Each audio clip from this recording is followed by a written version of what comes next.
ने यहाँ पे प्रैक्टिस की और कैसा लगा, तैयारी कैसी कर रहे हैं आप? लेकिन मैंने कल भी बोला था कि एनसी एक ऐसी जगह है कि जहाँ एक प्रोफेशनल क्रिकेटर के लिए सबसे अच्छी फैसिलिटीज़ है पूरे पाकिस्तान में। तो एज अ प्रोफेशनल आपको ऐसी ही फैसिलिटीज़ चाहिए होती हैं बिफोर द टूर्नामेंट कि आप अपने आप को रेडी कर सकें। और मैंने कल भी कहा था कि मैं ऑनेस्टली मैं घर बैठा हुआ था तो मैंने सोचा कि यार क्योंकि 2 दिन बारिशें हो रही थी तो प्रैक्टिस नहीं हो पा रही। मैंने कहा मैं सिटी साहब से रिक्वेस्ट कर लेता हूँ कि शायद वो मान जाए। मैंने उनको मैसेज किया तो उन्होंने कहा no issue, you can go and do your practice. तो मैं खुश हो गया कि यार ऐसी ऐसी जगह पे तो आपको पता ही है। तो ये उनकी आई थिंक बड़ापन है कि एज अ चेयरमैन फिर उन्होंने मुझे दोबारा मैसेज भी किया कि ऑल सॉर्टेड। तो ये एक बड़ापन है कि आप अपने प्लेयर्स को इस तरह रिस्पेक्ट देते हैं, जो आई थिंक पिछले सिस्टम में ऐसा नज़र नहीं आया। कुछ प्लेयरों को अगर आप देखें तो उनकी शिकायत है कि जी फ़ोन नहीं पिक हुए, रिप्लाई नहीं किए गए। तो आई थिंक एक इंसान जब पावर में आता है ना तो उसको आई थिंक अपना आप नहीं भूलना चाहिए, क्योंकि जब आप अल्लाह आपको पावर देता है तो वो ले भी सकता है। तो अगर आप इसका मिस यूज़ करेंगे तो फिर आप जिस तरह आजकल टीवियों पे जा जा के गिले शिकवे हो रहे हैं तो फिर ऐसे ही होता है। ऑनेस्टली ये गिव एंड टेक है, जैसा करो वैसा भरो। तो इंसान अगर नीयत साफ रखे, अपने काम से काम रखे, तो उसके लिए चीज़ें आसान हो जाती हैं। अपनी फिटनेस को बरकरार रखना कितना मुश्किल होता है टीम से बाहर होने के लिए? देखिए एज अ प्रोफेशनल आपको पता है कि आपके पास कोई एक्सक्यूज़ नहीं है कि मेरे पास फ़िटनेस के लिए जगह नहीं है या मैं क्रिकेट नहीं खेल रहा तो मैं अपने आप को फ़िट नहीं रख सकता। बहुत सारी चीज़ें होती हैं कि आप जाके अपना डाइट अपना प्लान सही रखो, आप अपना स्लीपिंग टाइम सही रखो। बहुत सारे जिम्स हैं आजकल, बहुत सारे क्लब ग्राउंड्स हैं, आप जाके अपने आप को फ़िट रख सकते हो, मैचेस खेल सकते हो। लेकिन यह है कि जब तक आप फ़िट नहीं रखोगे अपने आप को तो आप कम्पीट कैसे करोगे? तो आपको कम्पीट करने के लिए आपको फ़िट रहना पड़ता है। आपके आमिर फैन रजीम चेंज हुई है तो उसका कितना को फ़ायदा पहुंचेगा? जिस तरह मिसबा के मुतालिक, वकार के मुतालिक, कुछ जर्नलिस्टों के मुतालिक रमीज़ ने बोला और जो उसका रवैया था उनका, तो क्या कहेंगे उस पर? क्या बेहतर था, ऐसा होना चाहिए कि चेयरमैन को? ऑनेस्टली हालांकि वो मुझे लगता है कि बहुत पढ़े लिखे आदमी हैं और उनसे इस तरह की आई थिंक मैं क्या कोई भी नहीं सोच रहा था कि वो इस तरह की मुंह उठा के किसी पे भी इल्ज़ाम लगा दे कि सब बिकाऊ हैं सारा ये। मतलब उनकी बातों से ऐसा लग रहा है कि he is right, everybody is wrong. तो ऐसा होना नहीं चाहिए, क्योंकि इफ़ एंड बट्स में हर बंदे का ओपिनियन होता है, किसी को अच्छा लगता है किसी को बुरा लगता है। 100 बंदे होंगे जो मेरी बात से एग्री नहीं करेंगे, 10 बंदे होंगे जो एग्री करेंगे, किसी को अच्छी लगेगी किसी को बुरी लगेगी। लेकिन आप जाके सबको कहना कि मैं ठीक हूँ बाकी गलत हैं, ऐसा होता नहीं है, ना ऐसा चलता है पाकिस्तान में। अमन नजम सेठी साहब ने आपको बहुत ज़्यादा सपोर्ट किया, दोबारा से वो अपने इक़्तिदार में आए हैं, तो क्या तवक्कुआत हैं उनसे बतौर क्रिकेट? देखिए मैंने पहले भी मैं आपको कह रहा हूँ कि मेरा फोकस जो है बीपीएल है, फिर पीएसएल है, कि जब मेरे पास परफॉर्मेंस होगी, मेरे पास फिटनेस होगी, तो मैं किसी के पास जाके बात कर सकता हूँ। बगैर परफॉर्मेंस के या बगैर क्रिकेट के मैं किसी को बोलूँ कि हाँ मैं अवेलेबल हूँ मुझे खिलाओ, ऐसा होता नहीं है।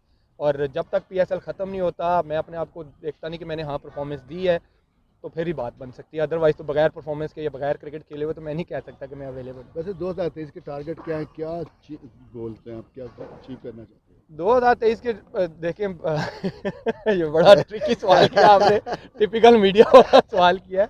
2023 का ये कि पीएसएल आ रही है, इंशाल्लाह पीएसएल में परफॉर्म करूँ, फिर देखते हैं आगे क्या होता है। आमिर रमीज़ ने कहा है कि टेंटी प्लेयर्स को बिल्कुल क्रिकेट खेलने की इजाज़त नहीं होनी चाहिए, और आपके हवाले से सवाल हुआ था, तो आप क्या कहते हैं कि इतने साल गुजरने के बावजूद और चैम्पियंस ट्रॉफी भी जीता आपने पाकिस्तान ने, उसके बावजूद भी ये राय कायम करना दुरुस्त है? देखिए मैंने आपको पहले बोला कि हर बंदे का अपना ओपिनियन है, किसी को अच्छा लगेगा किसी को बुरा लगेगा, ये उनकी सोच है। उनको लगता है कि किसी को माफ़ी मिलनी ही नहीं चाहिए, ये उनकी अपनी सोच है। कुछ लोग कहते हैं नहीं जी एक बंदे को चांस मिला है, वो उसने प्रूव किया है, वो सज़ा काट किया है, वो अपना ओपिनियन है। मैं नहीं ये कह सकता कि भाई कि मेरे से पर्सनल कर रही है, उनका ओपिनियन हो सकता है और उनका ओपिनियन है। और हर बंदे को ओपिनियन अगर कोई लिमिट में रह के ओपिनियन दे रहा है तो उसकी रिस्पेक्ट करनी चाहिए। तो आई थिंक मेरे लिए ये है कि मैं अपनी ज़िंदगी में इतना आगे जा चुका हूँ कि रमीज़ भाई की ये जो बातें हैं अब ऑनेस्टली इधर से आती हैं तो इधर से निकल जाती है, तो आई हैव नो इश्यूज़। माजी में हमने देखा कि वर्कलोड का बड़ा इशू होता था, जिसकी वजह से आप और वहाब ने जब कहा कि हम T20 खेलेंगे तो बड़ी तनकीद हुई, बोर्ड की जानिब से भी बड़ा ये कहा गया। और अब हमने देखा कि शाहीन हारिस और उनको बाकायदगी से खिलाकर जो है वो मुख्तलिफ इंजरीज़ का शिकार हुए। क्या आपको लगता है ये इस तरह करना बनता था साबिक मैनेजमेंट का? बिल्कुल नहीं बनता था। आप देख ले आपके वो तीनों जो प्राइम फास्ट बॉलर्स थे वो बेचारे इस टाइम इंजर्ड बैठे हुए हैं। और मैं आई थिंक यूसुफ भाई यहाँ पे खड़े हैं, यूसुफ भाई को मैंने इंटरव्यू भी दिया था कि जब तक आप रोटेशन पॉलिसी नहीं लाएंगे ये बॉलर्स इंजर्ड हो जाएंगे। आप मेरी बात आज नहीं कल नहीं साल बाद आपको याद आएगी। फास्ट बॉलर यार वो भी इंसान है, वो मशीन नहीं है, वो इंजर्ड हो सकता है। आप इसकी प्राइम एग्जांपल देख लें। आज हम सारे मार्क वुड को बड़ा अप्रिशिएट कर रहे हैं, यार क्या बॉलिंग कर रहा है, इंजरी के बाद आया, लेकिन आप देखें कि उन्होंने उसको हैंडल कैसे किया है।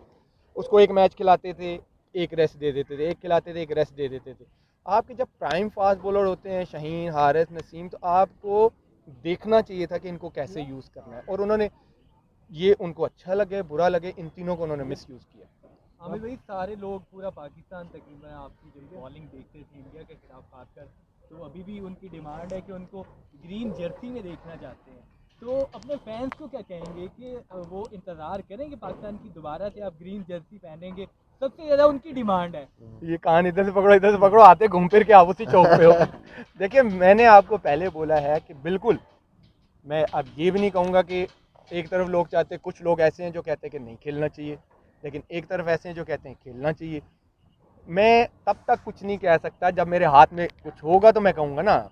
मैंने आपको पहले बोला कि मुझे PSL खेलने दें, मेरी फिटनेस को प्रूव करने दें, मेरी परफॉर्मेंस को प्रूव करने दें, फिर मैं कह सकता हूँ। और अगर उस टाइम पाकिस्तान को ज़रूरत हुई तो फिर बंदा कहता है ना कि हाँ जी ठीक है, मेरे पास परफॉर्मेंस है, मेरे पास फिटनेस है, फिर देखते हैं क्या होता है। होप क्या कर रहे हैं, होप भी तो होती है ना कि मैं ये करूँगा। होप फॉर द बेस्ट, हमेशा होप फॉर द बेस्ट।